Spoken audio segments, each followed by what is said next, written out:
les gars. Voilà, donc instant ni moom information yi moom lu nekk di xew moom je peux dire que ça va très très vite de telle sorte que parfois même pour même suivre c'est un problème quoi. Voilà, mais en tout cas y a eu dans les 48 heures lu bëri xaj na fi xew na fi sax je veux dire du moins. Voilà, j'arrange mes affaires là que je mets ici. Voilà, ziar ñëpp ñu dugg ah voilà, merci. Si partage bi tapote leen ñu sécuriser voilà, comme ça ñu mën a démarrer dans 1 à 2 minutes inchallah. maa ngi leen di nuyu yëpp ak leen di jox seen wàccuwaay, j'espère que vous allez tous bien ak foo leen nekk dans le monde, que ce soit au Sénégal ou aux États-Unis, Europe, Asie, foo leen mënta nekk rek maa ngi leen di nuyu leen di ziar yëpp leen jox seen wàccuwaay. Voilà, c'est bon donc je vais bientôt démarrer. xam naa su ma paree peut-être si kanam dinaa jël ay quelques gens rek su fekkee ne y a des questions à poser voilà, comme ça ngeen mën nañ débattre tamit si loolu. su fekkee ne tamit am na ñoo xam ne tamit bëgg nañu partager tamit seen gis-gis, ils sont aussi les bienvenus.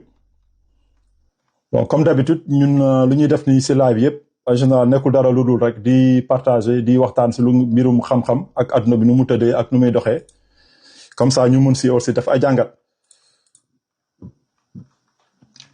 Donc c'est comme ça qu'on peut éveiller les consciences. Bill maa ngi lay nuyu les ziar mon frère. waaw bu fekkee ne mën nga def voilà demande Bill tamit ma jël la. Bon ngeen jégalu nag de man xaw ma du ma live moom je fais ça presque 1 fois ou 2 fois dans l'année quoi. Voilà, Bill mën nga def demande ma jël la comme ça su ma paree après rek nga enchaîner.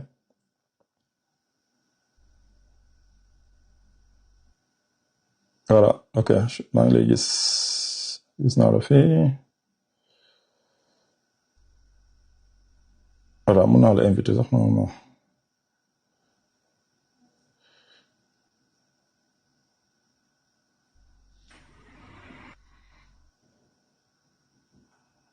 Voilà, ok donc xam naa ni ñu yégale nit au moins c'est bon, donc je pense que on est en bonne main. Voilà, merci des cadeaux. Voilà, donc on va démarrer hein. Voilà, donc dara ëmp leen si cessez-le-feu temporaire ah voilà Scarface live bi am na ñaan waaw macha allah jàpp si rek. Voilà, donc maa ngi leen di nuyu leen di ziar yi par leen jox seen wàccuwaay. Donc je vais démarrer pour vous dire que y a beaucoup de choses qui sont en train de se passer instant yi nii. Donc instant yi nii nekk nii cessez-le-feu temporaire le Trump déclaré démb hier soir. ñëpp la bett sax parce que man bokk naa sax ñu nga xam ne damay ne kii moom dafay fake news parce que Trump moom lépp lu muy wax moom doo si dóor sa doom. Voilà, merci Serigne Diagne. Voilà, Serigne Diagne gisuma les derniers mots là. Voilà, merci pour les cadeaux. Et tout d'un coup les Iraniens dafa mel ni ñoom ils ont accepté. Donc après bu ñu tracé mbir bi on a vu que au fait chaque fois Trump mu ngi doon jéem a négocier chaque fois ak Iraniens yi mais Iraniens yi mosuñu nangu bëgg a négocier ak moom parce que kenn mënu ko wóolu. Ba pare moom lu mënoon jéem a teg Iraniens yi mooy que moom loolu nekkul sax ay deal sax wala négociation mais ñun capitulation lañ koy wooyee. su ne capitulation mooy que yow da ngay joxe ay points yi nga xam ne loolu yow nga ne kaa ñu négocier si lii yow nit ki yow lu ngi koy invité si lu muy négocier loolu moom mu ko accepter rek mooy que presque da nga ko wax mu jébbalu. Voilà, donc points yi nga xam ne moom la Trump teg sur la table naa leen limal point yooyu comme ça ñun ñëpp ñu ràññee comme ça ñu am un point de départ. Après dinaa arrière tuuti si ginnaaw aussi pour wax leen ne lan moo waral sax lii di Trump mujjee nangu contre proposition bu nga xam ne moom la ko Iran jox. Voilà, léegi si proposition yi nga xam ne moom la Trump teg sur la table di yàgg topp iranien yi mooy lan. donte nag ñun dañoo gëm ni guerru Iran bi ak Israël ak États-Unis nekkul dara lu dul lii di Israël bu nga xam ne moo nekk du dérouler la projet bu nga xam ne mooy la grande Israël waaw Israël instant ni moo bëgg a dominer sous région bi en même temps aussi gën a bëgg a affirmer boppam comme maintenant une puissance mondiale parce que man yàgg naa la wax ni dans l'ombre de tous les pays occidentaux en fait Israël moom mooy dogal parce que moom moo yore économie tous ces pays occidentaux donc su ma nee moo yore économie maanaam mooy soo xoolee les oligarques américains ñoom ñëpp soo xoolee c'est des sionistes waaw donc ñoom seen club le club des sionistes là ñoom ñoo ŋànk monde bi maanaam surtout le côté financier bi nga xam ne ñoo ko contrôler dama leen di jox chaque fois fii exemple lu jëm si Federal Reserve Bank mooy banque centrale bu nga xam ne bu Amérique banque privée la du public États-Unis moomu ko gouvernement États-Unis moomu ko voilà donc yow kuy imprimer xaalis wala kuy contrôler maanaam tous les transactions financières du monde ñu koy contrôler ñooñu je peux dire que soo xoolee ñoo contrôler peut-être ñoo les gouvernements yeeg yëpp parce que ñoom ñoo am pouvoir alal du monde quoi si on peut dire ça comme ça voilà léegi nag Trump Netanyahu moo ko poussé ñu dugg ci guerre gi te Netanyahu yàgg na bëgg def lii mais à chaque fois soit président yi dañuy daw dës wala dañuy jéem a Obama jéemoon na xam nga naxante ak moom ba créer fi deal bu ñuy tudd JCPOA mooy deal bu nga xam ne moom la États-Unis ak Iran defoon si lu jëm si seen côté nucléaire parce que ñoom israéliens yi ak sionistes yi ñoom dañoo wax ni programme nucléaire Iran moo nekkoon problème mooy seen problème alors que ñun yàgg nañ xam ne loolu nekkul problème parce que à chaque fois Israël mu bëggee taamu benn dëkk wala mu bëggee daanal benn dëkk il faut mu am ay objectifs wala mu am ay lay yu muy ut pour teg la ko sa ndodd comme ça mu mën la attaquer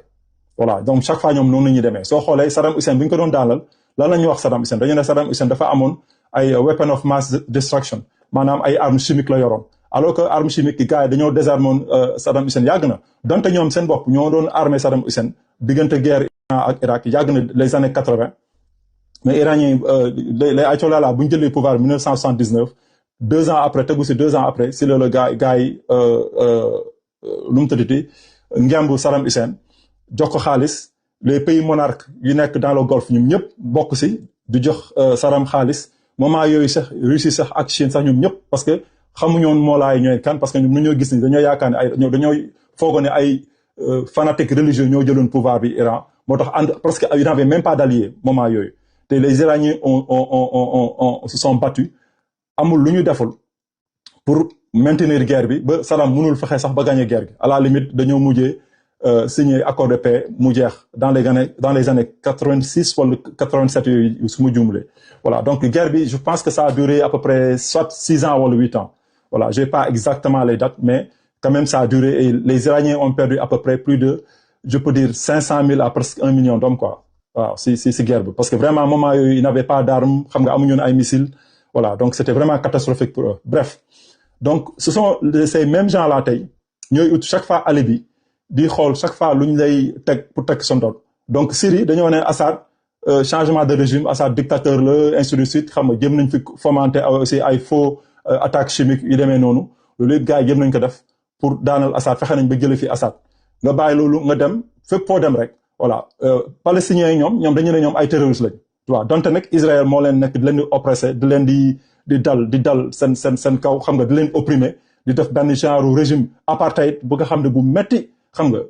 ñoom ñu nekk si prison à ciel ouvert ba pare duñ na bàyyi fay nooyi ñuy contrôler luy dugg luy génn loolu mooy pousser au fait les gens si révolte léegi nag yow soo révolté ñu tourné ñu ne yow terroriste nga xam nga pendant ce temps chaque fois dañu ne ñëwul si négociation bi alors que yow soo ñëwee si négociation bi ñoom condition yi ñu lay teg mooy que yow na nga ñëw nga jébbalu nga jël paaka jox leen ko ñoom ñu rend la donc c'est la même chose que Trump veut faire avec l'Iran parce que soo xoolee conditions yi nga xam ne moom la Trump teg sur la table loolu moi je dis que c'est kenn Iran mënu ko accepter voilà mooy lan voilà maa ngi leen di nuyu leen di ziar nag ngeen di jógalu nag parce que su may def ay analyse du may mun di lire commentaires yi en même temps di def analyse voilà day metti si man quoi mais maa ngi gis quand même nuyu yeeg ak xam nga ak seen participation quand même si débat bi après nag naa jéem a ubbi pour ñu mën a yéeg tamit ñu mën a soit fekk na yamee question yi ñuy posé wala fekk na yam participation bu ñuy def awma si benn problème inchallah mais di jégalu rek mais day metti si man quoi voilà pour may mën a lire en même temps may garder maanaam sama xalaat si analyse yu ma nekk di def ni quoi ak nu may nekk di partager voilà donc je disais que Trump moom proposition yu mënoon teg sur la table mooy lan mooy que Iran na arrêté à 100% benn développement ou enrichissement uranium pour seen centrale nucléaire yi nga xam ne moom lañ yor alors que Iran moom dafa bokk si organisation bu nga xam ne mooy nu mu tuddati sax ci waay organisation NPT non proliferation of nuclear ñi nga xam ne ñoom ñooy saytu mbirum nucléaire ak yu demee noonu voilà te loolu soo si bokkee dafa am maanaam régime bu sévère bi nga xam ne ñoom dañuy surveiller dañuy saytu maanaam pour xam ne est-ce que nekkoo di dévier yow sa programme pour def ko programme arme nucléaire parce que loolu yow am nga si droit soo nekkee signataire membre si organisation boobu la am nga droit développer ci centrale nucléaire xam nga loolu yëpp tu as le droit quoi voilà mais malheureusement ñoom bëgguñu sax Iran sax am loolu parce que soo amee possibilité boobu xam-xam yooyu tamit lu lay tax a avancer tamit pour nga mun a am arme tamit loolu du la sori te du metti voilà mais Iran moom dafa doon produire ciwu uranium ak ciwu centrale nucléaire pour ñaari fànn la benn bi mooy centrale électrique te soo amee centrale électrique yu basé nucléaire loolu déjà développement garanti la parce que soo xoolee un pays ne peut pas se développer sans énergie muy lépp mu jox leen exemple bu gàtt rek Allemagne bu mu saboté boppam génn si lu mu traité gaz bu nga xam ne bu moins cher bu mënoon am si Iran te loolu moo yoroon énergie am ba léegi Allemagne soo xoolee seen économie dafa commencé di rës voilà donc lii lañ bëgg a xañ iranien yi deuxième bi mooy dañuy utiliser aussi loolu pour lu jëm si affaire recherche ak aussi affaire xeexu cancer dafa am benn façon xeetu cancer nga xam ne soo koy xeex tu peux aussi utiliser lu ñu ne xaw ma isotope xaw ma benn genre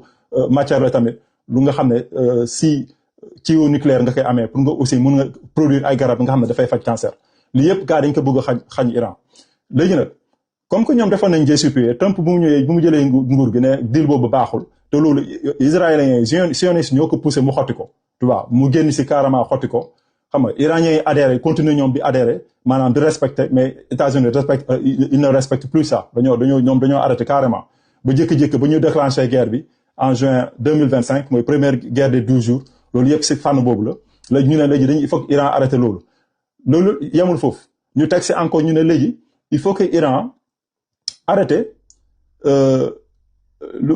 ces programmes de missiles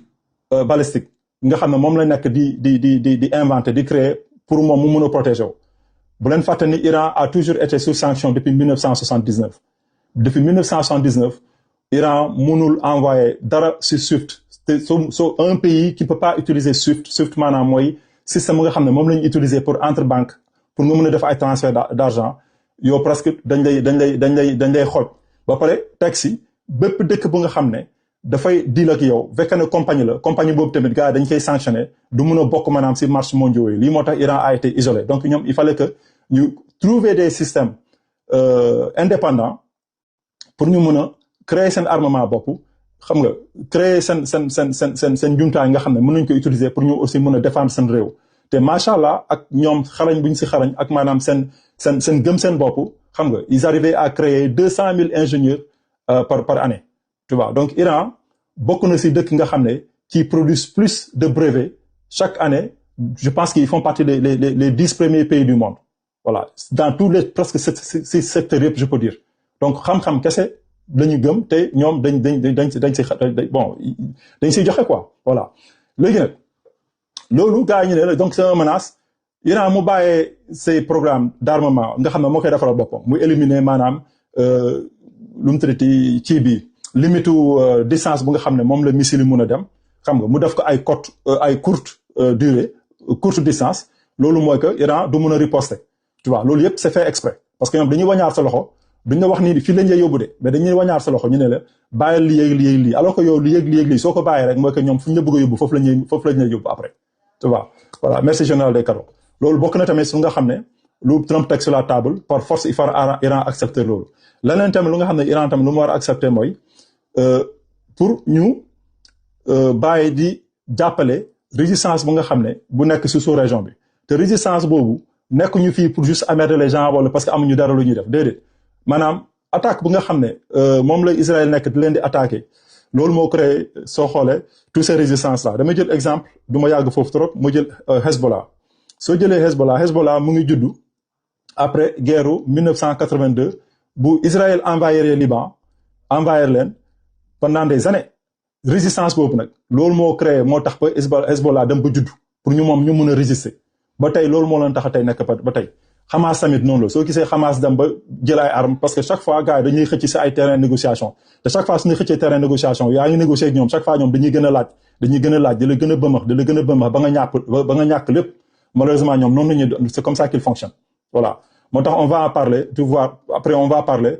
pour sur le deal est-ce que deal bu ñoo def ne est-ce que Iran war na ko def war ko def yëpp daañu si ñëw après bref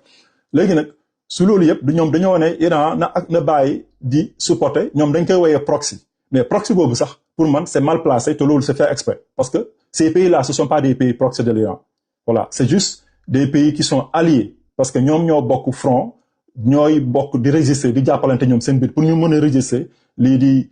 suprémaciste idéologie nga xam ne moom la Israël yor mooy que man rek maay nit ñeneen ñi nga xam ne ñu nekk dans le Moyen-Orient ñooñu duñu ay nit ay mala lañu voilà donc malheureusement ñoom idéologie boobu lañu yor quoi mooy idéologie Hitler ñoom presque sionistes yooyu lañu yor maanaam c'est des suprémacistes total voilà soo xoolee sax même hier rek dañoo bombardé benn synagogue mooy église u jàkka yu ci ñu tuddee yahudi les juifs te lu ñu xamul mooy à part l'Israël le pays qui a presque à part Israël ak New York je peux dire sax même dans le monde le pays qui a plus de juifs c'est l'Iran ñu bëri xamuñu loolu tu vois donc les Iraniens ils ont une population ñoom seen juifs yi ñu ngi ci seen majlis mooy seen assemblée nationale seen juifs yi ils font partie du gouvernement ils travaillent mais ñoom ce sont pas des sionistes voilà ñoom dañuy jaamu dañuy nekk ñoom ci seen gëm-gëm mais ils se considèrent avec Iraniens à presque je peux dire 1000%. Il y a même des juifs même qui sont dans l'armée iranienne nga xam ne ñoom c'est des Iraniens 100%. voilà donc si mere leen comme que ñoom bëgg ñu nekk ay sionistes maanaam bëgg ñu jàppale Israël loolu moo tax sax dëmb sax seen synagogue lañ bombardé dëmb lu Israël loolu yëpp pour wane la ñoom ils s'en foutent des religions amul nga nekk chrétien amul nga nekk juif amul nga nekk musulman ñoom seen idéologie rek moom mooy law te moom la ñuy forcer pour ñu accepter ko par A ou B mooy dominance bu nga xam ne dominer 100% ñu def ñëpp ay jaam malheureusement léegi nag ñoom si conditions yi nga xam ne moom la Trump teg lii yëpp Iran mu ko accepté mooy que Iran dafay capituler voilà mu jox leen exemple par exemple soo xoolee nañ jël Kadhafi dafa doon dugg na ak amoon na moment donné dafa commencé woon di dugg si ciw nucléaire technologie nucléaire di ko développer pour créer benn centrale nucléaire si loolu occidentaux yi dañoo naxanteeg moom parce que moom tamit il a été isolé il y avait un moment nga xam ne Kadhafi a été sanctionné surtout sur l'incident du Lockerbie mooy benn avion bu nga xam ne dañuy ne ci terroriste libyen ñoo ko daaneel tout ça là depuis lors nag ils ont isolé Libye ñu isolé Kadhafi mais ñun dañoo gëm ni Kadhafi gars yi bu ñu ko ñemee song dëgg-dëgg mooy bu mu demee ba nangu accepter ni dafay bàyyi programme nucléaire bu nga xam ne moom la doon def installé dëkkam mu génn si pour gars yi mun ko accepter maintenant si économie mondiale bi ñu mën a dindi sanctions yi te ils l'ont fait juste mais pour une courte durée tu vois mais bu ñu demee ba xam ni Kadhafi amul dara lu nga xam ne lu sérieux lu nga xam ne mën na ko garantir comme sécurité c'est la ñuy déclencher le printemps arabe te soxla ma leen di wax film bi fu mu mujjee donc lii moo tax ñii kenn mu leen wóolu soo gisee ñu lay laaj lii wala ñu leen bàyyi lii rek wala il faut nga joxe lii c'est-à-dire que dara lu nga xam ne yow lii menace la si yow en contraste on va aller voir Kim Jong-un gars yi jéem nañ ko nax tamit si côté boobu tu vois demoon na sax ba commencé sax di wàññi programme nucléaire muy demee noonu mais moom ku mbong la voilà bàyyi ko à 100% moo tax ba tey kenn ñemeewu ko laal voilà donc c'est garanti la quoi bon maintenant pour les Iraniens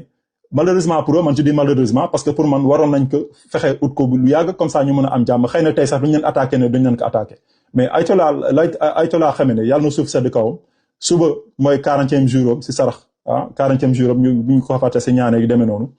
voilà donc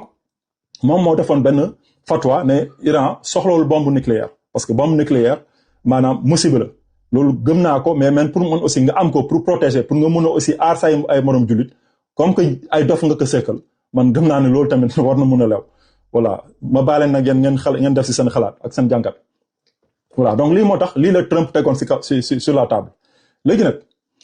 Iran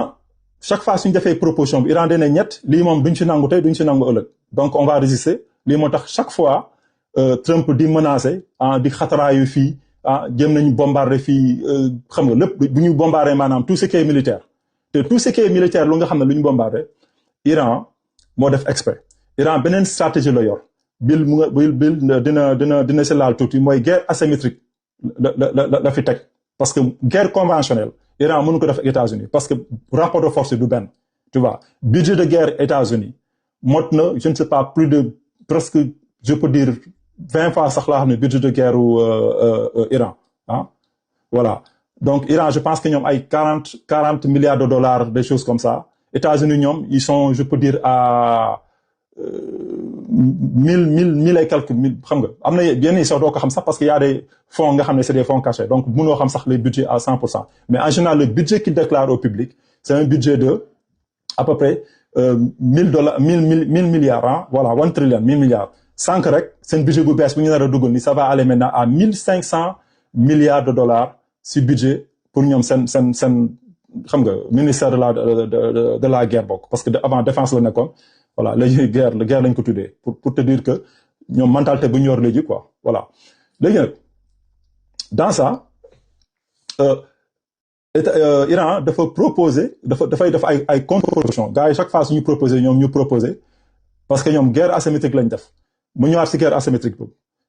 ñoom ils n'ont pas dépensé si ay air force soo xoolee Iran bërul ay avion de chasse parce que xam nañ ni États-Unis lu mu am si avion de chasse ak lu mu mën ñoom duñ ko mën deuxièmement si seen navy mooy ciwu marin lu jëm si tout ce qui est marin là tamit seen bateau de guerre yooyu ay quelques rek lañ si amoon rek xam nga pour la forme mais ñoom seen doole dëgg stratégiquement fan lañ ko teg mooy sur les puissances de frappe sur les missiles les drones ak aussi un peu de la défense ba pare aussi ils ont beaucoup investi sur les tunnels yi nga xam ne yu ñuy def sous les montagnes en seen bunker yooyu foofu nag lañ teg seen asset dëgg ils ont créé ba pare seen xarañte foofu lañ ko teg donc loolu mooy que peut-être du ma mun a aar sama dëkk à 100% du ma gaañ mais foo ma laalee ak foo ma gaañee xamal ni man tamit je peux te faire très très mal donc lii mooy doctrine nu Iran moo taxit chaque fois soo xoolee tit for tat lañ doon def maanaam suñuy dóoree seen centrale énergie ñoom tamit ñu fayu tu vois donc suñu bombardé seen installation industrielle ñoom tamit ñu fayu et pourquoi parce que ils ont cette capacité de le faire parce que soo xoolee occidentaux yi ñoom chaque fois duñu xëy rek dal sa kaw ñoom lu ñuy def mooy fekk ne da nga am doole dañuy njëkk sanctionné pendant des années te dëkk yi nga xam ne moom la États-Unis wàccee temps yëpp toutes ces années yëpp loolu la njëkk def da leen njëkk sanctionné ba nga xam ne da ngay dem ba daanu ba nga xam ne da ngay pour corrompre sa ay nit day yomb ñu soog a ñëw jóg sa kaw Venezuela soo xoolee lañ ko def Venezuela dañ ko sanctionné pendant des années moo tax après bu ñu ñëwee pour jënd les généraux wala ñu jënd les gens facilement day yomb parce que ñoom ñëpp dañuy dem ba loot te dañuy dem nga xam ne surtout soo gëm la yàlla tu vois malheureusement nag iranien ñoom maanaam dafa xóot te dafa ci quoi maanaam dafa dëggu ñi moo tax ils n'ont pas réussi malgré tous les sanctions lu ne def nañ ko voilà mais jusqu'à présent ils n'ont pas réussi mais en général États-Unis moom noonu lay dox ne da lay sanctionné soo nekkee faible nag ba pare nag si li ñu ñëw après nag doggali la def benn genre descente ñu def ko comme genre film Hollywood voilà wane nag seen doole et tout ça là mais malheureusement ça n'a pas marché avec les Iraniens voilà léegi si ba dellu encore léegi si contre proposition nga xam ne moom la Iran teg Iran dafa lay ne man du ma arrêté te loo ma def ma fayu te du ma suq léegi soo bëggee ñu arrêté wala mu suq dañ ko def si ay points yii mooy les 10 points nga xam ne moom la Iran teg mooy que du nga nangu ne li que détroit Hormuz abadan si sama contrôle nekk à 100% te dinaa laaj xaalis bateau bi fay jaar tu vois loolu pourquoi parce que comme que ñoom dañoo yàq ay infrastructure Iran donc Iran il faut ma am su lu mu mën a sukkandiku pour mu mën a defaraat réewam bon te avant dafa doon laaj pour États-Unis sax mu fay ko compensation te loolu ñu xam nañ ko États-Unis du ko def donc Iran il faut ma utiliser le delta de Hormuz pour mu mun sukkandiku si loolu pour mu mun a defaraat réewam léegi bu ñu calculer bu ñu xaymee gis nañ ni après Iran dina am 96 à 100 milliards de dollars si at lu mu nga xam ne mën na ko jëlee kese si delta de Hormuz bi voilà donc lii encore mooy wane ni guerre gi Iran presque nu mu si duggee ak nu ñu dalee kawam ak tey fu mu toll dafa mel ni dafa gën a rëy gën a am doole donc soo xoolee tey suñuy xool à cause du delta de Hormuz influence bu nga xam ne moom la Iran am je peux dire que ils sont presque quatrième maintenant si influence pas quatrième puissance mondiale mais je parle juste côté influence soo jëlee da ngay jël États-Unis nga jël Russie nga jël Chine koo siy teg après instant yi à cause du détroit de Hormuz Iran instant yi nga siy teg parce que détroit de Hormuz daf leen jox lu ñuy wax soft power maanaam mooy taxawaay bu nga xam ne yow du nga am dara sa loxo nga xam ne du nga mën a deflante ak nit ñi ba pare du nga leen mën a conditionné wala du nga mën a am dara si ñoom parce que dañu am lu nga xam ne lu cher lu nga xam ne ñoom dañ ko soxla voilà donc habilité yi nga xam ne yii la leen détroit de Hormuz jox donc Trump erreur catastrophique la def si guerre gi te lii moo tax instant yi ñu bëri ñu ngi ko mere parce que dañ ko ne yow da nga dugg si guerre gi de un deuxièmement yow lépp lu nga xam ne waroon nga ko mën a am si guerre gi amoo ko ba pare nga génn si ba pare bàyyi Iran position bu nga xam ne bu gën a kawee bu gën a fort voilà donc Iran si conditions yi encore on va retenir sur les conditions que Iran yu mu teg si table bi mooy que détroit de Hormuz ce sera sous sama contrôle suñu développement nucléaire duñ ko arrêté dafay continuer nu mu tëddati États-Unis base yi nga xam ne yu nekk si sous région bi yëpp il faut ngeen tëj base yi ngeen génn fi donc si la ñuy négocier daal moom lii lay accepter on va négocier sur ça bu fekkee ne d'accord ngeen si loolu kon mun nañu am benn cessez-le-feu temporaire léegi ñu mën a commencer sur les points yi nga xam ne moom la Iran teg sur la table donc points yi laa lay limal tu vois léegi points yooyu nag si points yooyu bokk na tamit si dugal nañ si Hamas maanaam Palestine xam nga dugal nañ si problème Liban tu vois loolu yëpp pour ñu arrêter guerre Liban bi yëpp dugal nañ ko si dugal nañ si aussi pour ñu dindi sanctions yi contre ñoom tu vois donc voilà j'ai pas tous les 10 points mais lii mooy les points majeurs yu mu leen di limal quoi voilà léegi nag Trump bu nee ba jaaxle te amul fu muy génnee amul fu muy wàccee pour génne si conflit bi te conflit bi mu ngi metti xam nga pétrole baa ngi gën a yéeg mu ngi demoon na ba ay $120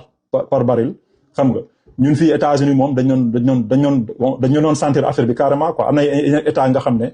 prix bi dafa dem presque ba doubler quoi donc lii mun loon continuer te bu continuer maanaam révolution sax mun na fi sax am États-Unis voilà Trump commencé na sentir loolu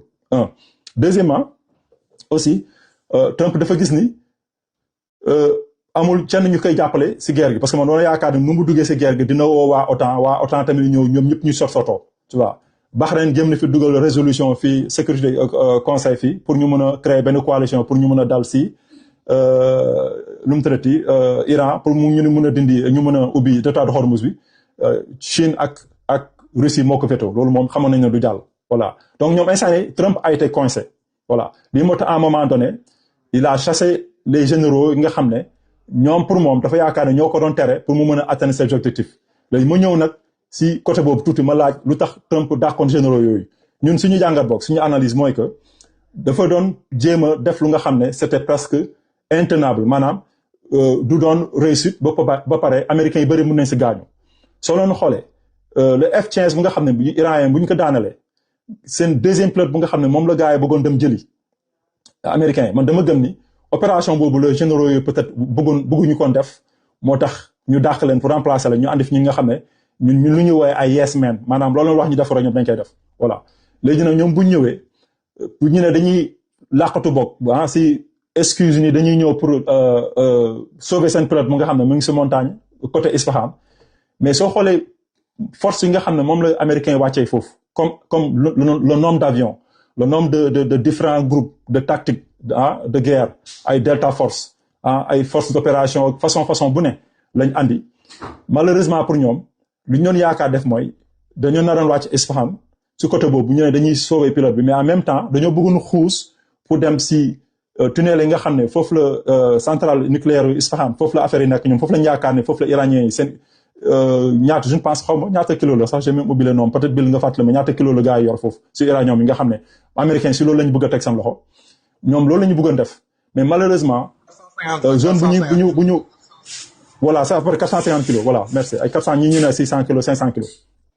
léegi nag bu ñu wàccee foofu pour def opération boobu nag gars yi dañ leen foofu lañu def embuscade bu metti tu vois ba des américains ont perdu à peu près su ma juumlee ay 8 avions yu demee noonu parmi ces avions y a le C-130 Hercule avion bu rëy la nga xam ne avion boobu kese ñaari hélicoptères yu mag xëj na ñaari hélicoptères yu ndaw xëj na si biir voilà 450 kilos voilà merci voilà donc ils ont perdu les lu mu tëddati ci waay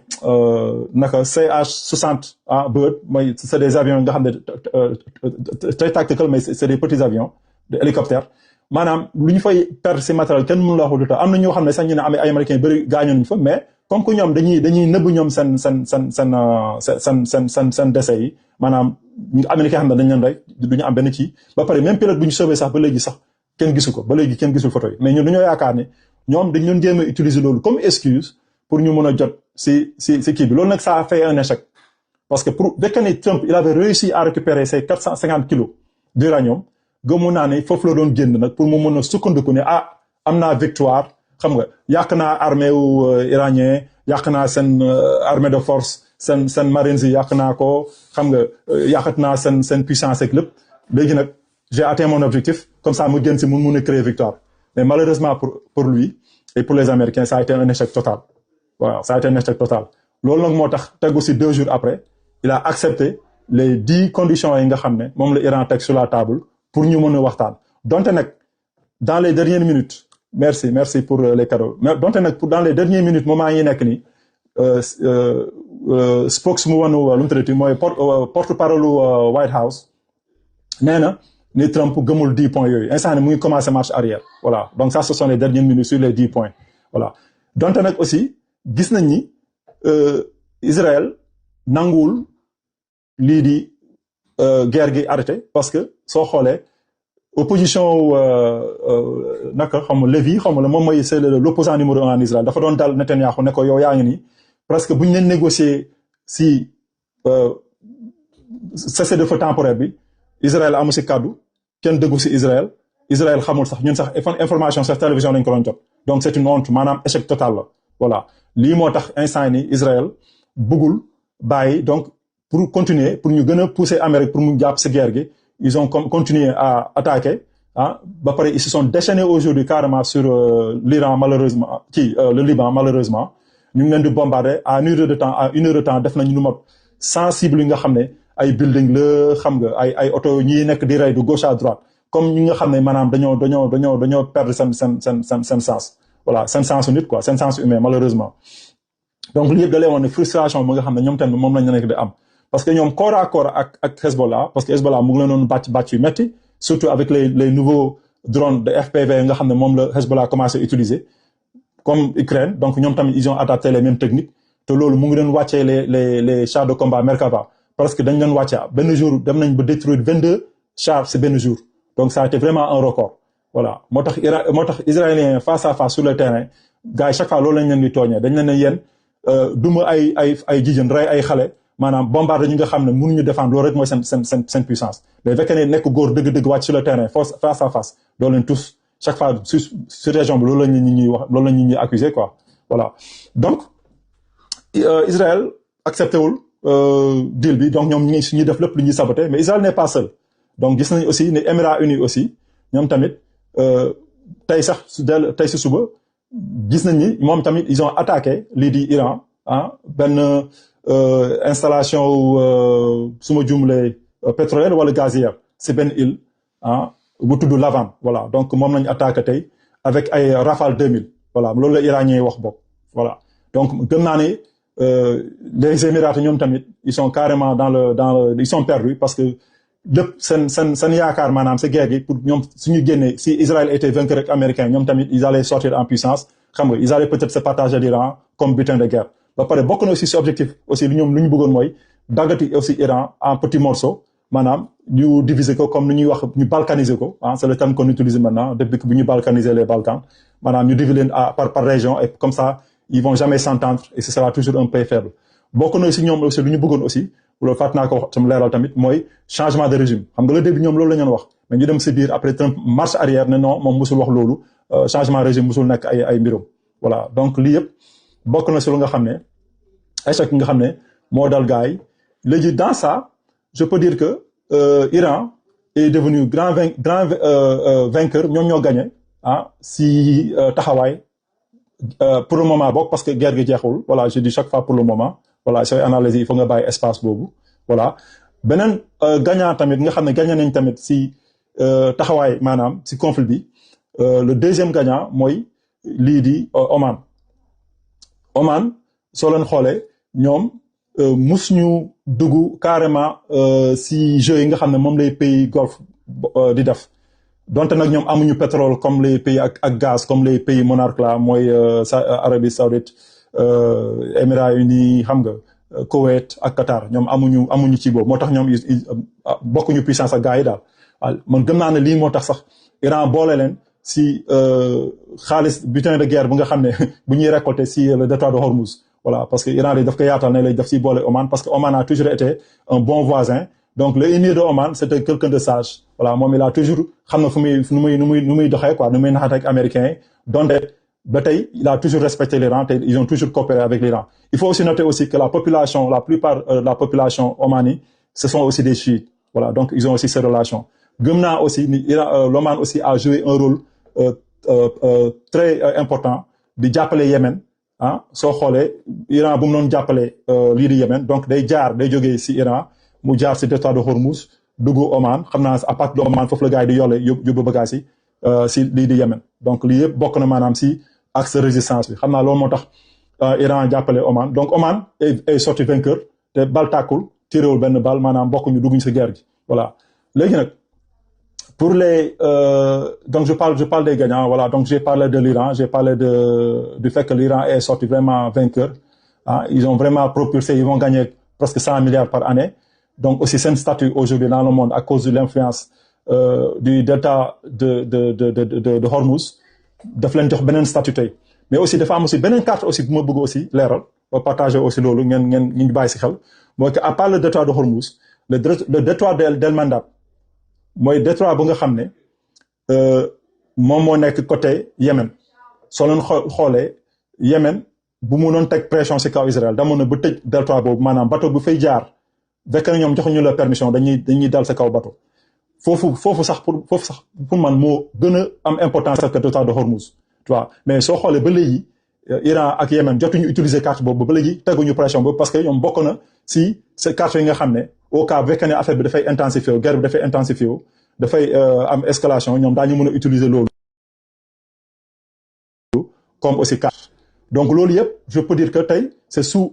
toujours l'influence de l'Iran c'est des possibilités nga xam ne l'Iran tamit am na loolu mu nga xam ne comme extension pour mun a maanaam sonal monde bi parce que foofu tamit je peux dire que tout ce qui lépp lu jaar si détroit wu fële lu mu tëddati ci Égypte bi fu bateau di jaar ah fekk ne je perds le mot là si quelqu'un peut me ci pour mun nga ko taper voilà ma gis sama gars yi géopolitique yi mooy bateau fi ñuy jaar noonu si Égypte canal de Suez la quoi. canal de Suez voilà merci si canal de Suez bi voilà si canal de Suez bi voilà jaajëf maa ngi gis voilà gars yaa ngi suivre voilà c'est bon donc c'est comme ça donc on fait tous la même chose donc il faut suivre aussi et nous aider aussi voilà donc si canal de Suez bi donc lu fay jaar aussi si commerce mondial loolu moom tamit maanaam kenn mënul wax lu mu ci donc loolu yëpp bokk na si ay cartes yi nga xam ne influence nga xam ne tey Iran mun naa wax ni Iran am na ko te maanaam c'est sous leur contrôle et aussi benn genre carte d'escalation bu ñu yor nga xam ne ils n'ont même pas utilisé ces guerres gi voilà à travers au fait je peux dire à travers les Ansarullah voilà les Houthis voilà bref maintenant on va parler maintenant des gagnants bon parmi les gagnants gis naa ko fu bindi Russie tamit waaw loolu tamit je peux l'accepter voilà parce que tey Iran mu pertoon tey ça allait affaiblir au jeu de la Russie parce que day mel ni dañuy ubbi biiru Russie quoi voilà parce que côté boobu gars yi suñu xuusee noonu rek après ce sera facile pour ñu surtout les pays limitrophes musulmans là pour ñu fa créer genre terrorisme comme ça ñu mën a dugg lii di sonal lii di Russie donc en même temps aussi Chine aussi voilà merci maa ngi gis aussi vous suivez bien la Chine aussi est un gagnant aussi c'est excellent voilà donc ñu ñëpp bokk na tey ñu nga xam ne tey je peux dire que ils sont gagnants dans ce conflit là pour le moment bokk je dis chaque fois pour le moment parce que la guerre encore n'est pas finie voilà maintenant les perdants bien sûr voilà merci Adama Ba les perdants bien sûr c'est les Américains on va parler des Américains comme perdants pourquoi parce que prestige bu nga xam ne moom la ñu amoon maanaam cette mantra maanaam gëm-gëm nga xam ne moom la ñu teg psychologiquement dans la tête des gens que ñoom c'est une puissance bu nga xam ne voilà lu ñu wax rek mooy am te soo ko def la ils vont te détruire donc ils ont tout jeté à l'Iran taxawul Iran bàyyi au contraire sax Iran a toujours maintenu seen riposte seen puissance ak seen lépp donc lii tey je peux dire que taxawaay bu nga xam ne moom la Amérique amoon si xelu nit ñi tey wàññeeku na voilà si côté boobu voilà donc on les a un peu démystifiés quoi je peux dire quoi te Iran moom mu ne taxaw bañ tonk xëy na mën na may ay sañ-sañ ñeneen pour aussi ñu mën a taxaw wala bañ aussi suba voilà donc lui aussi c'est une chose aussi à dire quoi voilà leneen tamit mooy comme perdant les États-Unis toujours ce qu'ils ont perdu dans cette guerre aussi voilà je reviendrai sur les Arabes mais je parle d'abord les États-Unis pour le moment donc les bases militaires les Américains ont perdu comme pas possible lu ñu yàq si saa waaye nga commando baay defal fekk ne mën nga def demande ma jël la commando baay tey moom damay fayu quoi tey maa lay jël voilà je ne sais pas xaw ma ndax ma xool je vais voir def nga demande à commando baay fekk ne tu es disponible xaw ma ni ñibbi je ne sais pas si tu es rentré ou pas wala yaa ngi village ba léegi voilà maa ngi xool excuse rek voilà 2 minutes rek après dinaa leen jëlaa yeneen ñi def demande ngeen jéglu rek damay para analyser rek voilà commando baay gisuma la de je ne sais pas ndax yaa ngi au village ou pas ndax ñibbi nga am déet bref voilà bëggoon naa la jël voilà gis naa def nga demande attends je vais voir oups jégalu nag de voilà je fais rarement peut-être une fois ou 2 fois dans l'année quoi lay def live quoi lay def live voilà non jëluma la de defaatal demande commande baay s'il te plaît je pense que gisoon naa la de voilà gis naa la c'est bon ok donc toujours comme perdant dans la guerre les Américains je peux dire que lu ñu bëgg a def changer régime su koy gaa ñu ngi lay sukkee de commando baay waaw Balak ñu ngi lay nuyu les ziar Balak xam naa lu mu mën a yàgg ci sa live bi nii foo nekk nii yaa ngi Casamance ba léegi wala waaye bilaay walaay maa ngi Casamance de maa ngi nii Casamance gaa ñu ngi lay kasumay foofu kepp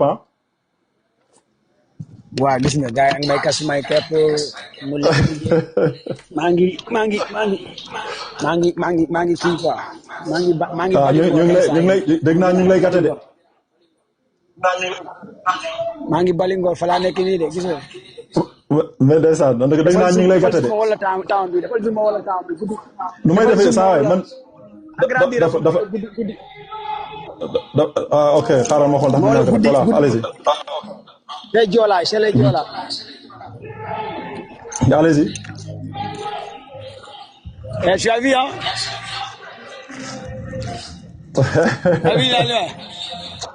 je suis chez les Joola à 50 kilomètres de Bignona en profondeur dans le Boulouf fii la ñu woowee Boulouf le Boulouf ok c'est dans le Boulouf quoi en fait maanaam c'est tu as vu actuellement machallah hier léegi gars yi dañoo am benn festival bu ñuy def ci concert bi nii ok ni sànq nii quoi ok on a fait toutes les activités Casamance la nekk nii gars yi moom fii moom vraiment nice xam naa bil xamul fii quoi ginnaaw bi ma ko nuyoo ziyaare ko baax a baax Casamance bil xamul fii quoi mu ne moom Joola yi day saane les saane les jeeju les badji Kasumay keba sumulle ebeje eto ko ango ma ñoy lay lakk de para ci 35 yi bay na wema comment dëgg sax wema def naa kataba wema bil sama nekk ni xam nga Casamance def naa kataba jululu dara ci la mesérif anam nga wax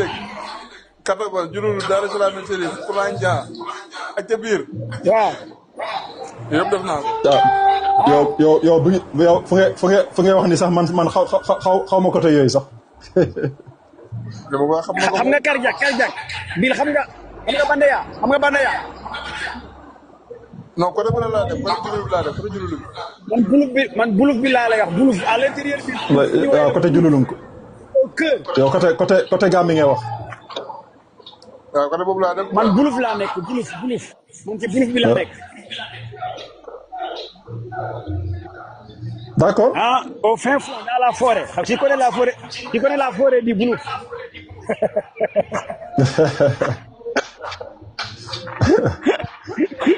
mais quand même ça fait plaisir ah ça fait plaisir ñëw fii Casamance aussi parce que li gars yu bëree bëri am impression ak image di ko wax ci Casamance am aussi ah parce que des fois nga dégg ñu ne Casamance xam nga dafa ñàng dafa nangam te gars yi comprendre nañ fii ay gars yu xamuñ ne que ñi bëgg nit ñoo fi nekk ah ñu bëgg aussi gars yi di fi ñëw ñoo fi nekk ah il est temps que gars yi xam ne fii y a rien ah gis ngeen xoolal il est du matin maa ngi ni doxante ci town bi maa ngi ni doxal ci terrain bi gis ngeen. il gars yaa macha allah gars yaa ngi nii y a rien li ñu gars yi di wax ay rébellion bi fii. ay nangam fii Casamance wóorut patati patata lépp ay kàcc la dara du ci dëgg ñun fu ne la ñuy dugg ci biir Casamance. 50 kilomètres de Bignona laa nekk profondeur ci digg ñànkatang bi laa nekk nii waaye rajo personne. gaa yaa ngi mel di concert fële ngeen di seen concert moo fa am concert bu mag joolaa yi soose yi njaago yi lépp fa am ci concert yi kon li ñu leen di wax ay Casamance dafa am ay rebelle ak dafa am nangam ak lépp ay caaxaan la fii dara amu fi jàmm rek moo fi nekk ñu ngaa yi bàyyi stigmatisation bu ñuy wax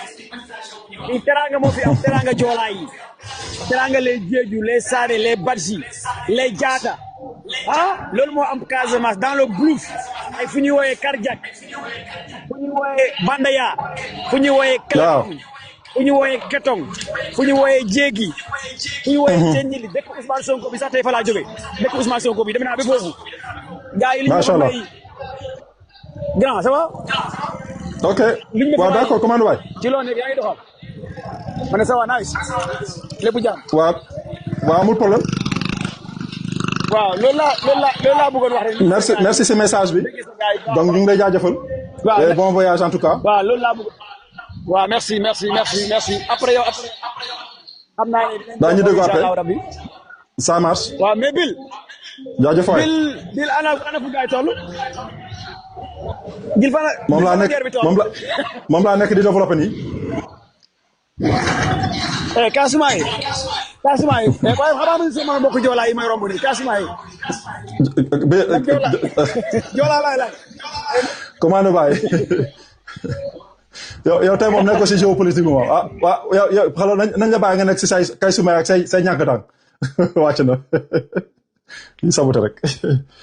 ok jaajëf waay voilà donc on continue ah voilà donc c'était benn pause bu ndaw loon rek voilà. ok Bill ma posé comme fii voilà ma bàyyi la nga ñëw voilà comme ça donc je parlais de les pertes yi nga xam ne moom la américain perte soo xoolee si guerre gi voilà moom laa doon expliquer quoi étape par étape lu nga xam ne moom loolu laa laajee nga xam ne c'est devenu un problème voilà pour eux voilà donc sànq maa ngi doon wax lu jëm si les bases militaires lu nga xam ne les américains ont dépensé presque les dernières 50 ans yëpp di tabax bases yooyu yëpp lu si ëpp si base yëpp ils sont même plus fonctionnels instant yi parce que Iran presque lépp la rajaxe voilà soo xoolee tamit le pétrodollar aussi est menacé parce que Iran instant yi mu ngi forcer bateau yi nga xam ne dañuy yël pétrole wala gaz si Moyen-Orient bi pour ñu utiliser le yuan comme transaction alors que pétrodollar bi moom moo lu soo gisee pétrodollar bi am importance ba pare may américains yi cette possibilité nga xam ne dañuy imprimer xaalis nu mu la neexee c'est parce que chaque fois le dollar est en demande parce que tey man su ma bëggee jëndi pétrole ak sama banque centrale damay jël sama xaalis ma dem jëndi dollar ma jël dollar boobu parce que lii di les pays Arabie Saoudite ak tous ces pays là ñoom duñu accepter dara du dul dollar parce que loolu moo nekkoon deal bu nga xam ne moom lañ defoon ak Henry Kissinger voilà dans les années su ma jumulee 73 74 voilà donc si lañ defoon le pétrodollar si lañ ko tegoon quoi voilà donc le pétrodollar aujourd'hui est menacé plus que jamais donc loolu yëpp nekk na tey perte nga xam ne moom la États-Unis def à cause de cette guerre voilà donc beneen perte aussi bu nga xam ne tamit gis naa ko si mooy lu nga xam ne lu yéeme mooy cette pensée de penser que ñu nga xam ne dañuy xalaat ni Amérique mu joxee ay gànnaay rek wala mu jaayee gànnaay wala mu protéger rek mun naa mucc protection boobu tey gis nañu tey presque tous les pays naar la gars yi États-Unis mun nañ seen protéger au contraire sax dañoo mujjee sax ñoom concentré sur Israël ñu fàtte leen ba ñoom sax dañoo mujjee di casse donc dañoo mujjee dem di woo Zelensky jox ko tapis rouge jógee Ukraine pour mu ñëw jàppale leen si nu ñuy def pour défendre seen réew waaw dëkk naar yi voilà donc tey wane na ni ñoom lu ñu yaakaar ni peut-être doole Amérique mën na leen protéger mën na leen jox seen sécurité boobu amul voilà loolu tamit guerre bi tamit wane na ko bon leneen tamit la guerre bi tamit wane mooy le fait que les Américains du ñu respecter loi internationale ils ont commis des crimes de guerre donc ñoom lépp lu ñuy accuser nit ñi en général les autres pays ñoom ils le font te amuñu sa benn sikk sàkk donc ñoom ça veut dire que dañu lay wax ay waxu loi internationale wala ay droit tant que ñoom ça les arrange mais si ça les arrange pas automatiquement yooyu yëpp la ñuy teg de côté et ils deviennent carrément comme des gens sauvages quoi malheureusement donc loolu tamit gis nañ ko si guerre bi quoi. gis naa aussi yéen ngeen di wax maanaam si les pertes aussi je vais quitter les Américains pour aller voir maintenant les pays du Golfe ñoom seen perte yi mooy d'abord un dégât économique bu rëy lañ am parce que soo xoolee cette assurance ñoom tamit bu nga xam ne moom la ñu amoon nii sooy investir dans le Moyen-Orient xam nga tu es am na foofu am na sécurité parce que y a les bases y a les bases américaines yu fa nekk xam nga donc am na sécurité foofu dara du fa mës a tàkk parce que base européenne yaa ngi foofu xam nga donc tout cette pensée maanaam xalaat boobu ak xel bu dal boobu loolu yëpp tey dafa màbb donc tey man su ma nekkee investisseur ma nekk multimilliardaire nga woo ma dans le Moyen-Orient nga ne kaay investir dinaa amaat beneen xalaat ni fii mënutul nekk wala mun na am problème donc loolu yëpp bokk na tey si seen gàllankoor nga xam ne guerre gi tey andi na leen ko voilà. Bon beneen erreur tamit bu nga xam ne tamit ñoom lañ def mooy comme lu ma waxoon sànq rek di yaakaar ne américains yi mën nañ leen protéger am nañ doole ba nga xam ne dañ leen protéger ba pare aussi gis nañ aussi ni arme nga xam ne ils ont dépensé des milliards et des milliards de dollars sur les armes parce que képp ku xam lu jëm si mbirum arme ak armée da ngay xam ne américains ñoo gën a cher les armes voilà ñoom lu nga xam ne ñoom lu chinois lu ñuy jaayee ay 100 francs Amérique 1000 francs la ñu koy jaayee voilà malheureusement dans tout donc lu ñu yàq maanaam si ay milliards de dollars kenn mënu la wax nu mu toll voilà. leneen tamit lu ñu def aussi mooy ils ont dépensé aussi beaucoup d'argent parce que guerre bi tamit lu ñu xamul mooy ñoom bokk na ñoom si ñu ko financé parce que ñoom dañoo bëggoon carrément lëkkaloo ak américains yi ak Israël pour ñu détruire Iran comme ça après ñoom ñu mën a gën a am taxawaay si sous-région bi comme ça ñu mën a pàccoo ak Israël ñoom loolu moo nekkoon seen xel mais ñoom lu ñu xamaloon mooy bés bu Israël paroon ak Iran Israël tamit dina jóg seen kaw parce que Israël du bëgg kenn maanaam di sësante mbaag ak moom si sous-région bi mais malheureusement voilà ñoom ni ñuy xalaatee moom mooy loolu quoi voilà. léegi nag su ma jógee si ñoom je peux venir aussi sur Israël tamit ñoom ils sont perdants aussi dans cette guerre là parce que soo xoolee les négociations yi nga xam ne Trump def na par exemple diggante boobu noonu pour nga def calcul yi dafay jël temps ba nga xamante avant ngay def calcul missile egsi na fi nga war fi mu jëm parce que 450 kilomètres pour un missile hypersonique mode 2 secondes léegi déjà imaginer loolu bu ko Amérique ñàkkee lan la koy jural loolu moo waral la capacité de projection bi nga xam ne Amérique moom la yoroon nga xamante ne moom la nekkoon un menace à travers le monde capacité de projection boobu nga xam ne par exemple moom la porte avion doon porté man koo indi ba ci sa kanam capacité de projection bi Amérique da ko mujjoon ñàkk moo tax mu def benn recul stratégique dem au loin mën faa taxaw mën faa déparé Iran li tax mu defoon loolu mooy que ne Iran dafa am benn stratégie bu leer mooy la guerre da koy utiliser asymétriquement mais problème mooy dafay am nu muy def mooy dafay laal là où fait mal mooy que dafa am ay points essentiels yoo xamante ne mooy la boo jëlee la pyramide inversée de la guerre dans la pyramide inversée de la guerre mooy que ne la force aérienne mooy jiitu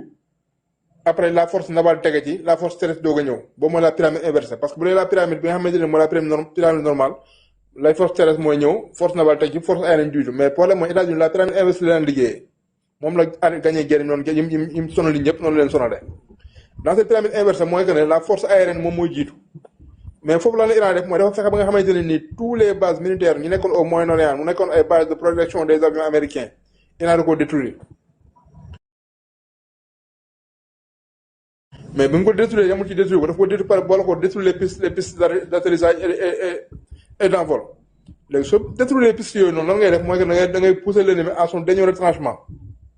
foofu lan nga ciy am da ngay am exactement mooy capacité carrément bi nga xamante ne détection boo xamante ne da nga mën a am temps pour mën a utiliser say moyens loolu moo tax Iran sonal États-Unis parce que la force de protection bi nga xam ne moo la amoon États-Unis amoon yëpp mën a sonal Iran da koo éliminer carrément mooy les bases aériennes ci au Moyen-Orient xam nga ak les porte-avions yi nga xamante ne ni ce sont des capacités de protection ak la marine flottante bi nga xamante ne ni moo waroon na ñëw sonal Iran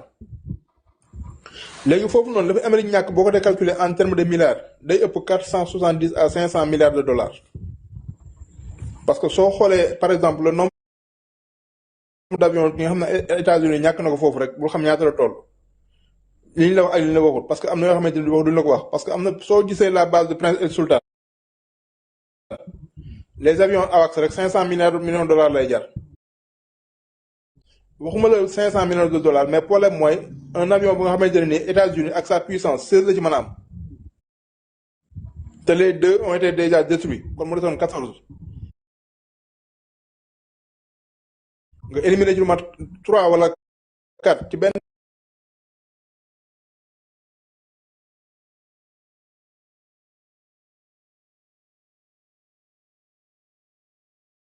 dans un rayon de au minimum 500 à 600 kilomètres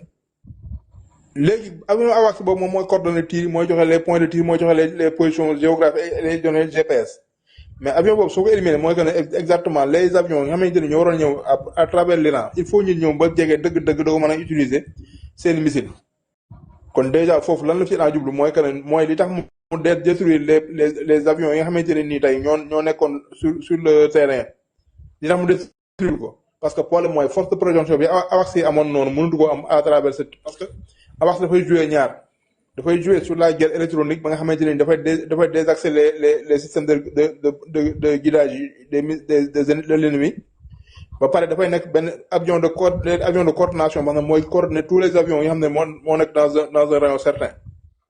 léegi foofu noonu bu ko Iran yàqee kon mooy que ne Iran déjà xam na lan lay yàq mooy déjà lépp lu Amérique waroon na utiliser pour maanaam ay coordonnées dans l'Iran Iran da koo yàq loolu déjà c'est un très grand atout dans la guerre asymétrique parce que foofu noonu li ngay yàq day bari te li nga koy yàq bari seerul imaginal nan la Iran def imaginal waxuma la sax la guerre asymétrique bi nga xam ne Iran da ko indi mais problème mooy dafa am lu benn système mooy le système de la terreur parce que soo jëlee les missiles Khorramshahr yi nga xamante ne moom la Iran doon dóor à travers l'Israël ak à travers les bases américaines waxuma la force missile bi mais problème mooy session de terreur bi missile bi def à travers la psychologie di muy yàq ci doomu aadama yi day bëri parce que problème mooy daf leen di tiital tellement ba duñu xam fu ñuy taxawati déjà loolu dafa am doole léegi soo jëlee loolu lépp nga teg ko nga jël Amérique mu amoon fenn force de protection à travers les mers mooy lan mooy exactement mooy la flotte navale américaine à travers les porte-avions mais bu njëkk bu ñu la Amérique musaa na jël benn porte-avions en direction de ton pays rek yow sans si ci yow déjà yow tu as la peur mais imaginez tous les porte-avions américains ont reculé premièrement à travers le détroit de Bab el-Mandeb foofu la njëkk a reculé deuxièmement ñi projeté à travers l'Iran bi guerre bi commencé ñun ñëpp dañoo reculé parce que problème mooy Iran da leen testé au premier jour avant la guerre même Iran dafa lancé benn drone sur les porte-avions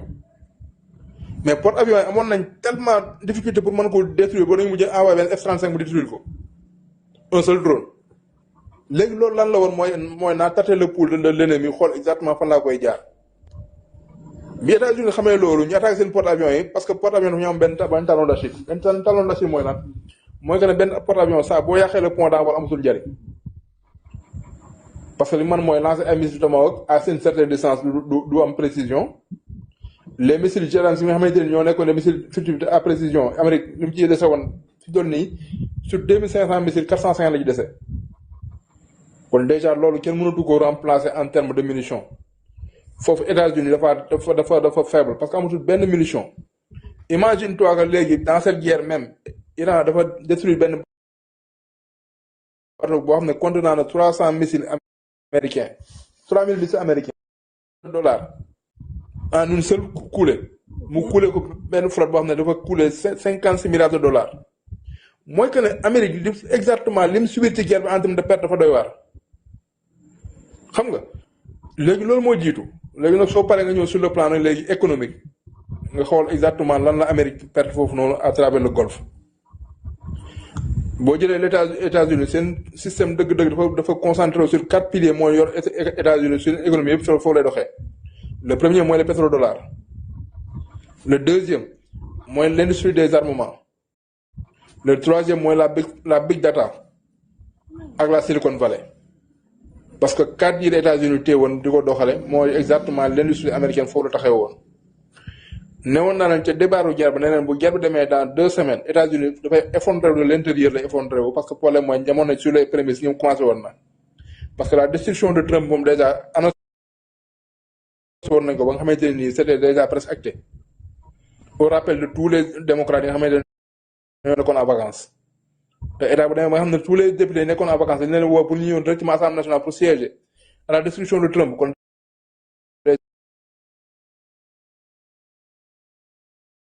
mooy que ne États-Unis dafa am benn système bu mu posé woon à travers le monde mu nekkoon monopole am mooy dafa am benn système bu tudd SWIFT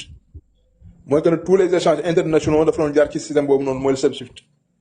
léegi si tous les échanges internationaux jaar système boobu le SWIFT boobu noonu da ngay am la même mise sur les échanges internationaux mooy maanaam da ngay mën a embargo ku la neex parce que koo bëgg a couper say pont lañ couper ay pont loolu c'était la première des choses mais SWIFT boobu dafa am benn monnaie d'échange boo xam ne foofu la doon jaar mooy le pétrodollar léegi à travers le pétrodollar mooy que ne soo jëlee les pays monnaie la regroupés au sein de l'OPEP léegi soo ci boolee l'OPEP plus mooy lan mooy que ne la Russie moo ciy dugg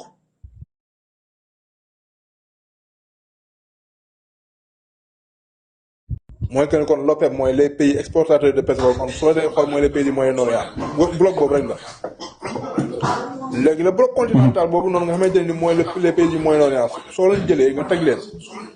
États-Unis dafa amoon benn mise sur tous ces pays là producteurs de pétrole ba nga xamante ne ni moo mënoon a jaay pétrole à travers le monde comment di doon à travers le pétrodollar et le système SWIFT léegi bu fekkente ne pétrole boobu noonu Iran dafa fexe ba nga xamante ne ni tous ces pays là mun waroon na am ay raffineries yoo xam ne dañuy exporter du pétrole à travers la guerre mais Iran da ko bombardé ba nga xam ne raffineries yooyu mënuñoo am njëriñ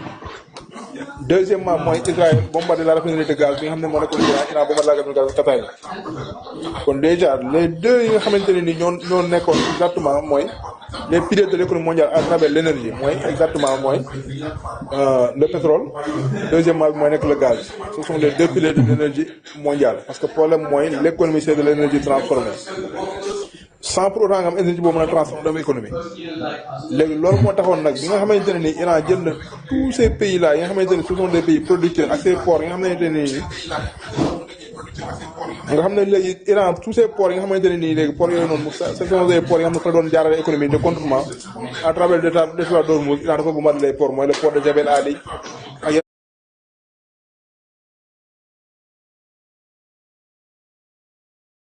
en même temps Iran teewutoon mi ngi ko doon jaay son pétrole à travers le lit de Carac ba pare da doon jaay pétrole à un record boo xam ne mosu ko am parce que Iran demoon na bay jaay 1,8 million barils par jour nga xam ne mosu ko am loolu noonu déjà foofu Iran moom déjà bloqué na leen sur le plan pétrolier ba pare exactement di jaay pétrole am moom léegi nag ñu bëri nañ am benn question bu leen jaaxal mooy pourquoi le Iran doon jaay pétrole problème mooy bu fekkee ne Iran day jaay pétrole en yuan lan mooy projet bi mooy parce que la Chine mooy le seul pays boo xam ne à part les États-Unis am na benn système de paiement international boo xamante ne nii mooy le SWIFT le SWIFT boobu noonu c'est en yuan numérique loolu moo tax Iran dañ jaay pétrole en yuan parce que problème mooy son seul moyen de contournement à travers le SWIFT c'était le SWIFT loolu moo indi woon le pétrole en yuan mais Iran mënoon na ko jaay en ces devises mais boo jaayee ces devises moo problème mooy du am benn système de contournement boo xam ne da koy mën a utiliser à travers la monnaie électronique nga xam ne moo mën a tax interconnexion bancaire boobu noonu loolu moo waral loolu Iran di jaay son pétrole en yuan léegi soo paree ci loolu noonu mooy le pétrodollar bi nga xamante ni moo téye États-Unis ba tax mu mën a am des achats de bons de trésor ak la machine à billets américaine di mën a tourner à plein régime sans pour autant mu am benn incidence sur son inflation parce que problème mooy chaque fois bu liquide bu cash bëree ci benn pays li muy njëkk a def mooy dem inflation parce que inflation lan moo koy waral mooy le liquide circule tellement ba nga xamante ne ni pays boobu noonu pouvoir d'achat day yokk mooy day indi inflation pouvoir d'achat yokk rek indi inflation loolu moo tax ne léegi bi nga xamante ne ni Iran a utilisé na carrément le pétrodollar ba ray États-Unis da ko téye foofu noonu léegi nag attaqué ces pays yi nga xam ne moo nekkoon les pays du Golfe les pays du Golfe dafa am lu fa xewoon mooy que ne ce sont des pays stables avec un fort potentiel lan lay jur mooy que ne dafay indi les capitaux vers ces pays là mooy par exemple les Goldman Sachs les JP Morgan ñun ñëpp dañ fay indi seen capitaux installé foofu noonu parce que am na stabilité am na fonds am na devise boo xam ne mi ngi circulé kon déjà dafay nekk des pays sûrs léegi nag pays sûrs yooyu loolu mooy tax mooy day engorger de l'économie bi nga xamante ne dafay da koy engorger nan lay demee noonu mooy chaque boo gisee des pays sûrs par exemple comme Dubaï ni mele woon day nekk benn point de convergence économique mooy que ne ku am xaalis da nga koy yóbbu ci pays yooyu investir ko fa parce que lan la am na de la sécurité am na un manne financière à gagner am na déjà des opportunités d'affaires mais su guerre bi commencé ba nga xam ne ces pays là sont touchés à travers le Moyen-Orient mais pays yooyu yëpp tey par exemple dañu amoon ci confiance bi nga xamante ne moo taxoon les organisations internationales ak les organismes yi nga xamante ne nii de financement comme BlackRock ak yooyu noonu dañuy jël seen capitaux délocaliser ko day am li ñuy doon des flux de transfert boo xam ne de capitaux lay nekk kon déjà le Moyen-Orient li fa gën a lañ gën a ñàkk ci capitaux la ñuy gën a ñàkk ñoom léegi à profit de kan au profit des pays comme par exemple le Monaco wala par exemple Singapour wala par exemple d'autres pays yi nga xamante ne wala comme ay waay wala yooyu noonu ce sont des pays stables yoo xamante ne ni parfois foofu duñu am problème parce que problème mooy am nañ stabilité ba pare am nañ ay paradis fiscaux kon déjà li Moyen-Orient ñàkk mooy les investisseurs yi nga xam ne ñoo nekkoon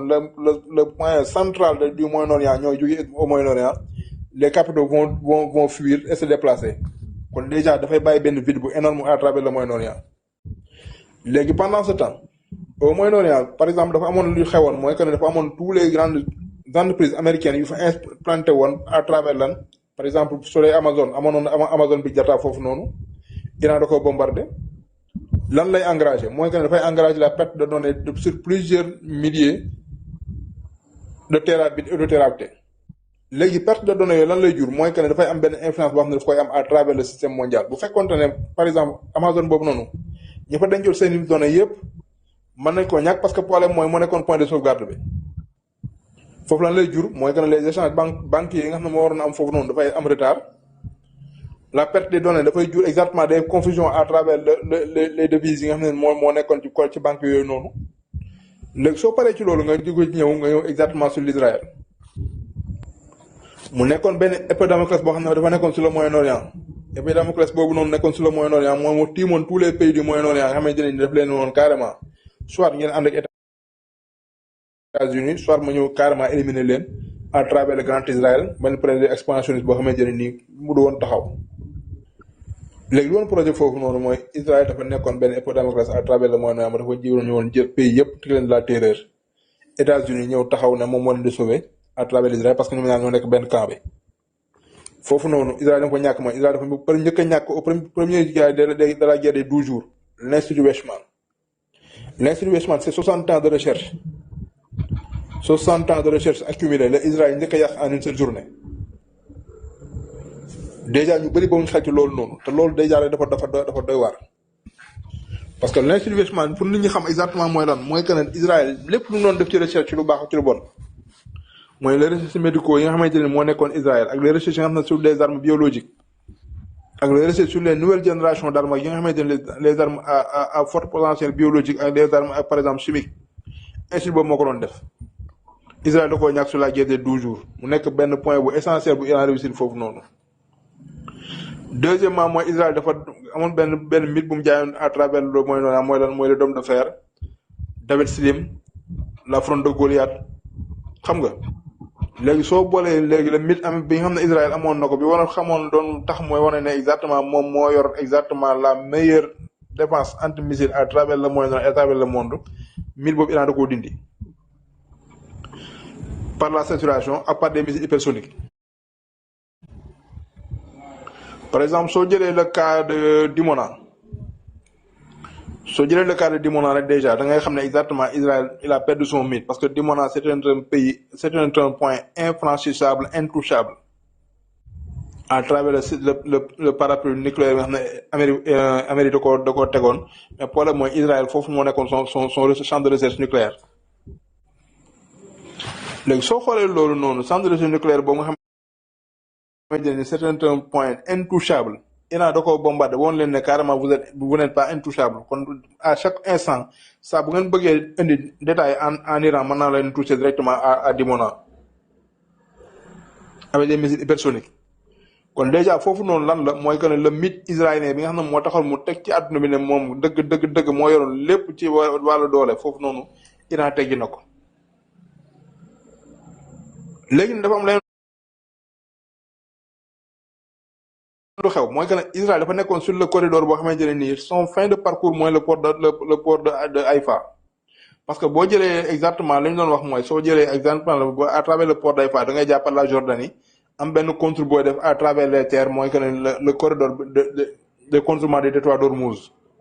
Israël mi ngi ko doon créé mi ngi ko doon préparé mais corridor du contournement du détroit d'Ormuz boobu la moo tax mënut a dem parce que problème mooy Iran xam na ne carrément son point d'achèvement mooy le port de Haïfa. léegi Iran bombardé le port de Haïfa léegi le port de Haïfa lan lay tekki mooy que ne c'était un port stratégique dafa nekkoon un port militaire et civil xam nga léegi soo boolee un port militaire et un civil nga boole leen bombardé mooy que ne Israël dafay ñàkk capacité de projection à travers diggante boobu noonu xam nga léegi imaginer foofu noonu nga calculer ko nga xool exactement lan la fa Israël ñàkk dëgg mooy que ne foofu la doon ravitailler seen navire moom la doon ravitailler tout nga xam ne moo nekk Israël.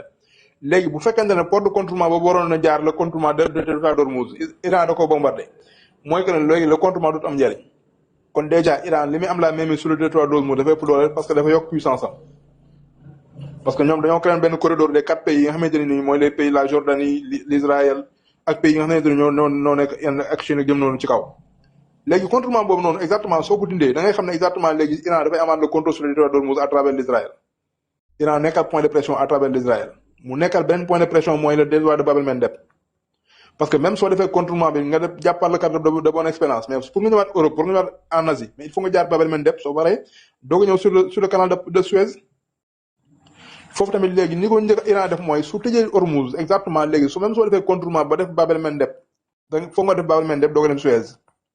kon mu nekk les 2 nœuds les plus stratégiques à travers le commerce maritime foofu yëpp Iran da koo tëj ci loxoom. kon déjà Iran dafa amoon ay leviers yi nga xamante ne ni moo nekkoon des moyens de pression pour tous les pays yi nga xamante ne ni tey à travers le monde yu utiliser de l'énergie kon déjà loolu moo tax bi Iran songee ci guerre bi kenn ci moom attaqué wu ko parce que problème mooy xam nañ ne il y a les leviers pour te nuire parce que dans le contexte des nations leen rek mooy mën a nekk soit da nga am puissance soit nga am ay leviers te Iran am na ñaar yëpp am na la puissance am na les leviers. kon déjà Iran mooy génn vainqueur de la guerre parce que problème mooy lim bëggoon ci guerre bi lépp am na ko mooy que ne wane na ne États-Unis c'était un mythe un géant un pied d'argile mu effacé ko ba nga xam ne États-Unis léegi tekkitul dara à travers le monde parce que lépp lu nekkoon mythe américain Iran daane na ko l'F-35 bi nga xamante ne nii mooy I bi nga xam ne Israël moom la yoroon mooy le plus cher des F-35 Iran da ko abattre les C-18 Globemaster yi nga xamante ne nii ce sont des capacités de projection aérienne Iran abattre na ko les Black Hawk Iran abattre na ko les drones MQ-9 Reaper MQ-9 Sentinelle yëpp Iran abattre na ko kon déjà amatul lenn lu Amérique mën a jaay à travers le système yi nga xamante ne moo nekkoon l'industrie de la guerre américaine parce que le mythe américain s'est effondré à travers l'Iran te li ci doy waar mooy les F-400 russes yi nga xam ne mooy les plus puissants anti-missiles fi ñu doon nii Iran yoru ko parce que problème mooy Iran lan lay utiliser c'est système de anti-missiles yoo xam ne ñoo créé seen bopp. kon déjà foofu noonu Iran dafa ñëw indi wane puissance am wane sa capacité exactement à se défendre un pays résilient li tax mu am solo nag mooy dafa am benn système bu Amérique di doxee mooy chaque fois da koy utiliser à travers tous les pays mooy lan la décapitation le soulèvement populaire soo paree vassalisation balkanisation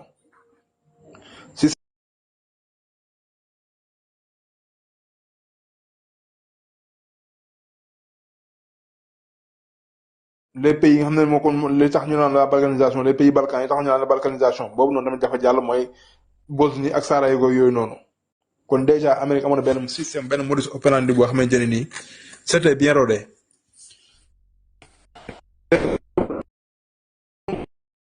voilà merci Bill macha allah voilà donc maa ngi partagé ne lu may wan nii mooy le détroit de Hormuz voilà donc lu ngeen di gis nii point yi ngeen di gis yëpp ay bateau la. voilà donc imaginez lii soo mënee xayma si lii si ay bateau nga bateau boo gis nga nar a fay 2 millions de dollars xam nga lii moom maanaam alal bu dul jeex la pour Iran donc lii moo tax mu am solo voilà donc détroit de Hormuz fii la gën a tuuti. au dernier décompte 2000 bateaux la woon. au dernier décompte c'était 2000 bateaux.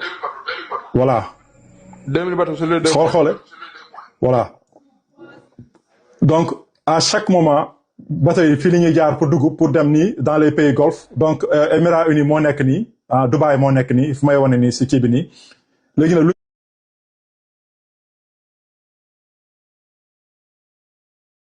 point yi di Oman ñoo ko moom donc si Oman la bokk après mu ñëw ni nekk nii léegi Émirats unis moo ñëw ni nekk nii dem nii ba côté bële dem côté bële Émirats unis au fait lu ñi xamul mooy Émirats unis si Oman la bokkoon mais anglais yi bu ñu conquérir le Moyen-Orient si lañ ko découper ah jox ko teg fa benn sultan xam nga ñoom maanaam ay nduguru lañ fay teg ku leen fay nekkal quoi voilà donc lii moo tax ñoom tey ba pare ñu bàyyi leen ñoom ñuy développer seen économie di jolli ñuy jaay ñoom ñu sampal système pétrodollar bi en même temps aussi seen sécurité américain yi assuré ko pendant ce temps ñoom tamit ils ont accès sur le marché américain si investir donc bokk na ñoom seen deal seen contrat mooy que il faut que ñoom ñu investir seen alal dafa am pourcentage bu nga xam ne par force il faut ñu investir ko si économie États-Unis donc naar yi lii moo tax ñoom kenn mun leen décoller kenn maanaam si ngoom la si dàll ñoom ak pays occidentaux yi malheureusement waaw moo tax lépp lu Amérique def dañuy gëm seen bët ñoom dañoo dem sax ba faf nag pour mu mën a yomb si moom maanaam ñu ànd ak Amérique rek lu ñu def rek ñu ne noonu la voilà donc lii mooy détroit de Hormuz comme ni ngeen ko gisee nii donc lii ngeen di gis si kaw nii xaw ma ndax yéen a ngi gis sama kii bi sama curseur bi lii Iran moo nekk nii lépp Iran la léegi Iran lu mu mujjee def léegi mooy dafa tëj côté bi nii dafa tëj côté bi nii ba pare def si ay mine léegi day forcer bateau yi ñuy jaar fii maanaam si côté bu gën a sew foofu la ñuy jaar léegi diggante boobu à peu près ay 3 kilomètres de profondeur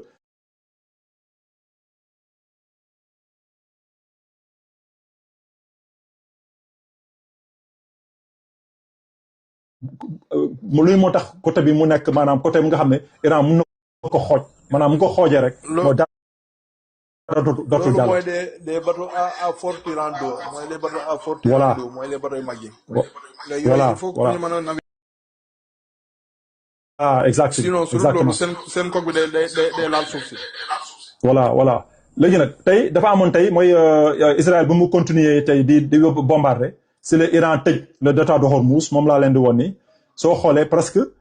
amatul ay gisoo dafa presque c'est un peu vide lii lu ngeen di gis di flèche ba nga xam ne bateau bi dafa bëggoon jàll tey yaakaar ne peut-être comme que ubbi nañu détroit de Hormuz bi moom mun na jàll mais dañ ko ne mu def demi tour tu vois gis nga lii satellite moo ko doon traqué ni quoi donc gars dañ ko ne wàññil parce que iranien yi dañoo tëjaat détroit de Hormuz parce que dañoo ne léegi tant que Israël arrêté wul di attaquer Liban ñoom duñu bàyyi détroit de Hormuz dañuy contrôler encore détroit de Hormuz dañ koy tëj ils vont pas l'ouvrir voilà donc normalement le deal c'était dañ koy ubbi mais bateau yi dañuy continuer di fay xam nga ñu jàll en attendant vendredi lañ nanoon dem lii di Pakistan ñu daje fa ak américains yi pour commencer nag di négocier sur les 10 points yu ma waxoon sànq li nga xam ne moom la Iran teg sur la table pour ñu négocier sur yooyu voilà donc mujjewul am donc instant ni Israël mu ngi saboté mu ngi def lépp lu mu mun pour deal bi mën a continuer maanaam paix accord temporaire mu bañ a am moo tax ñu ngi instant ni nakk di dal si kaw Liban dal yu metti waaw donte nag Israël musul arrêté guerre bi moom ak Iran moom ak ci Liban même avant Hezbollah di duggaat si guerre gi ñoom ñu ngi doon continuer de temps en temps di bombarder Liban ñoom dañuy def accord suñu defee accord paix ba pare après ñoom dañuy continuer ñoom di dal sa kaw waaw même Palestine noonu la même bu ñu nee arrêté nañ guerre ga Palestine mais teewul chaque jour amul jour bu 24 heures yu passé nga xam ne Israël reyul ay Palestiniens malheureusement voilà donc lii mooy lu ma ci quoi voilà léegi dinaa bàyyi peut-être jël ay quelques personnes nga xam ne bu fekkee ne am nañu ay questions yu ñuy poser bii ak man suñu bëggee voilà ou bien suñu amee lu ñuy participer tamit lu fekkee ne am na lu nga xam ne ñu dañ ko bàyyi wala dañ ko fàtte amul benn problème voilà donc di jégalu nag bon je suis pas un expert dans les lives parce que lu may live bëriwul en général une fois ou 2 fois peut-être 3 fois la live ci année bi et voilà quoi donc li laa bëggoon wan rek pour wan leen maanaam le détroit de Hormuz attends lu may def sax mooy dinaa leen gën a wan beneen carte bi nga xam ne day wane maanaam le plan général sax bu Iran voilà donc lu mënoon wane sànq moo nekk ni xaaral ma gën a jege voilà donc lii mooy détroit de Hormuz moo nekk ni encore soo leen gisee Iran sama souris bi nag malheureusement couleur bi voilà moo nekk ni voilà donc lii ngeen di gis ni yëpp si kaw lii yëpp Iran la voilà il faut nit ñi xam ne détroit d'Hormuz li tax mu nekk détroit d'Hormuz mooy dafa am île bu tudd Hormuz moo nekk ci diggante boobu xat boobu noonu moo tax ñu tudd détroit bi voilà mais aussi dafa bëri aussi ay île exactement voilà voilà dafa am aussi Kesh. waaw bëri na île yu ndaw Kesh mais île bi tax ñu tuddee ko voilà Ormuz mooy île bi nekk Hormuz ci bi di juste voilà léegi nag gis nga morceau bu ndaw di ngeen gis ni morceau bu ndaw di may kii ne lii Oman la bokk voilà lii moo tax Iran ne moom dafay partager maanaam lu mu am lu mu collecté fii comme péage comme que léegi daf ko def mer à péage nekkatul autoroute à péage léegi nag dina séddoo moom ak Oman parce que moom ak Oman ils ont toujours quand même eu de très bonnes relations voilà donc Oman Émirats Unis moo nekk nii à gauche ngeen ko gisee ni ñoom avant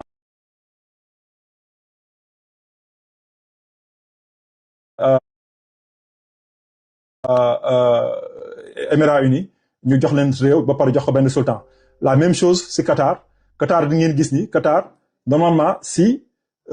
kii la bokk lu mu traité Arabie Saoudite lii moo tax à un moment donné Arabie Saoudite bëggoon na sax ne dafay embargo récupérer Qatar tu vois Bahreïn bu ngeen di gis ni xaaral ma zoom attends je vais essayer de ma jéem a zoom tuuti voilà Bahreïn moo nekk nii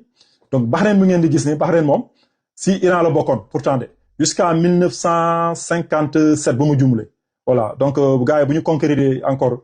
si la ñu découpé ñu jël ci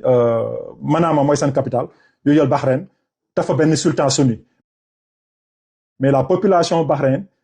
majorité bi yëpp ce sont des chiites voilà donc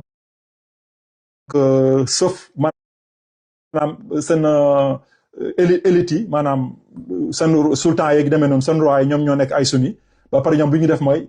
pour ñu mën a noot gars yi ñu mën a toog si kaw maanaam parce que maanaam population bi bëgguñu musuñu bëggul leaderu Bahreïn donc dañoo mujjee dem di jël ay pakistanais ak yeneen dëkk jullit ay indien pour ñu mën a ñoo nekk ay police ak yu demee noonu voilà ñoom ñoo yore sécurité pour Bahreïn voilà pour aussi ñu mën a yokk population sunni si Bahreïn ñoom loolu moo nekkoon seen politique voilà mais Bahreïn moom si Iran la bokkoon jusqu'à 1957 voilà loolu tamit c'était une petite leçon d'histoire ma génn si tuuti dellu si ginnaaw